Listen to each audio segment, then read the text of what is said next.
Hello, Yu-Gi-Oh! Players, and welcome to Yu-Gi-Oh! And Business Casual. I'm your host, the RJB0. So, more news from the OCG. Of course, my source is Yu-Gi-Oh! Edition Singapore. They're a great group. Check them out. Like them on Facebook. They almost always have every leak from the OCG, and usually from the TCG, as soon as it comes out. So, as soon as it happens, they've got it. So, there where that I get the majority of my news. So, the next thing I'm going to talk about is I'm going to do a quick rundown of the extra deck monsters that they have finally leaked and confirmed for the Geargiagear set and the Lightsworn set. So first we have Geargiagear XG, which is an Earth Machine, rank 3, 2500, 1300. It requires 3 level 3 monsters. During the battle step in which machine-type monster you control battles, you can detach Xyz material from this card.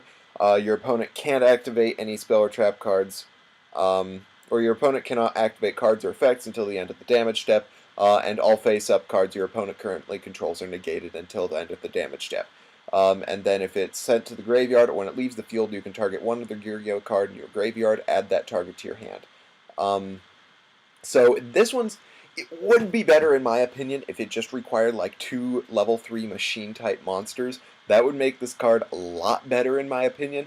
But since it requires 3 monsters and it's generic, like they had to go and make it generic, so that they had to give it that major stipulation of requiring 3 level 3 monsters instead of just 2, which makes it a lot less viable a card. Like the only way I can think of summoning this card, and I'm not even sure if this works, so I don't remember if Geargiagear Mark II negates the effects of the cards it special summons, but if you like special summon a Mark III from your grave with a Mark II and then use Mark III to summon another Geargiagear, then you could summon this card, but it just doesn't seem worth it to me in my opinion.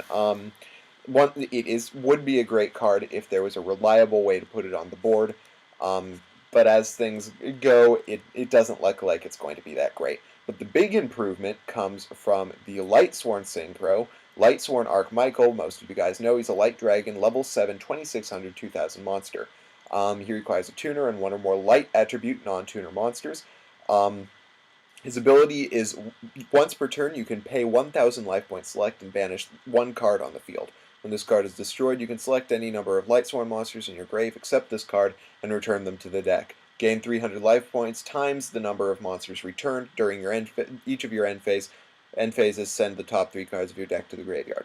So this card got a lot of modifications since the unconfirmed effect was leaked. First, it's now once per turn you can pay 1000 life points to select and banish a card on the field, and now it's just a card instead of a monster, which that makes it better, but of course the once per turn reduces its utility a little bit. But overall, I think this is actually a pretty decent card. When it's destroyed, you can stop OTKs by putting a bunch of Lightsworns into your deck and you're stopping yourself from losing as many life points, or you can just prevent yourself from decking out. You can reload your wolves or whatever.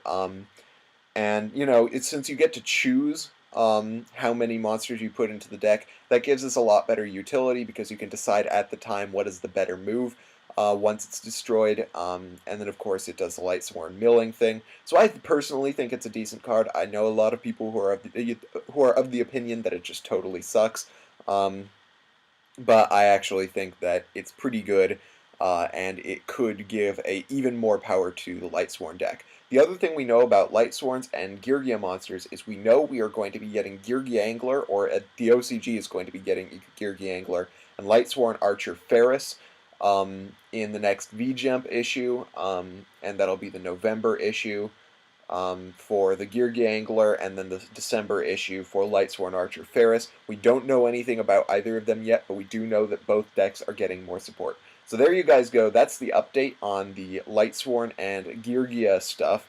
I hope you guys liked this video. If you did, hit that thumbs up button. If you didn't, let me know why. And then subscribe for more discussions, news, decks, and shenanigans.